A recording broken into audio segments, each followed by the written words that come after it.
point is learn, اقرا، پڑھیں دین کو، قرآن لیکن اور یہاں پہ حدیث ایک کو. بات میں ایڈ کر دوں کہ یہی تو جو ایپیسوڈ ہے نا آج ہماری کہ فری میسن الومیناٹی کا ایجنڈا کیا ہے. ایجنڈا یہ کہ اگنورینس کو جتنا پھیلانا ہے پھیلاؤ. اور دیکھیں کامیابی اس میں کس حد تک ہے کہ ہمارا بچہ، سیدھی سی بات ہے، اللہ یہ کہ وہ کسی ریلیجس پیرنٹس کا بچہ ہو یا اللہ کی کوئی بہت بڑا احسان اس پہ ہو جائے، ادروائز ریلیجس نالج کو کچھ سمجھتے نہیں. وہ سمجھتے ہیں سارے لوزرز ہیں مولوی. اور ہمارا بھی اس میں اتنا قصور ہے کہ ہم بچے کو قرآن پڑھاتے ہیں، اس کے بعد ہم کہتے ہیں قرآن ختم ہو گیا بیٹا تیرا. اب وہ سائیکالوجی پہ ایسی ہٹ کرتی ہے اس کو بعد جائے قرآن ختم ہے، ایکسل اب دنیا میں کرنا ہے. قرآن بس قاری صاحب نے پڑھانا تھا، دیٹس اوور، وہ ختم ہو چکا ہے. جو سیکھنا تھا سیکھ لیا، برکت کے لیے میں پڑھ چکا ہوں، اب میں نے یہاں پر آنا ہے. تو اس کو شیخ کاؤنٹر کیسے کرنا ہے، اس کا تعلق دجالی فتنے سے.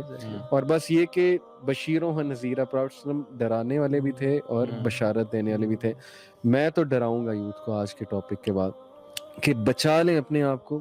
آپ کو پتہ نہیں ہے کہ اگر آپ اس سسٹم میں سانس لیتے رہے، فالو کرتے رہے، الاؤ کرتے رہے. جیسے فتنے کا مطلب مجھے ایک اسکالر نے سمجھایا تھا، میں نے اسے پوچھا کہ فتنے کا مطلب مجھے ذرا بتائیں، ویژوالائز کرائیں، یہ ہے کیا ایکچولی، ٹیسٹ ایٹ اور موائل ہے، واٹ از اٹ. انہوں نے کہا فتنہ یہ کہ تیرے چاروں طرف آگ لگی. مجھے ویژوالائز کرایا کہ تم ایک گھر میں رہ رہے ہو، چاروں طرف آگ ہے، لیکن ادھر ہی رہنا. اب ماسک پہن کے رہو گے، پانی بالٹی سے آگ بجھاؤ گے، کیا کرو گے؟ کچھ تو کرو گے. تو یہ پریکاشنز تم نے فتنہ دجال کے موقع پر کیسے لینی ہے، اپنے تک آگ کیسے نہیں آنے اپنے تک آگ کیسے نہیں آنے دینی. تو یہ لوگ لٹرلی پرورٹس ہم بن جائیں گے جس لائف سٹائل پہ ہم جا رہے ہیں.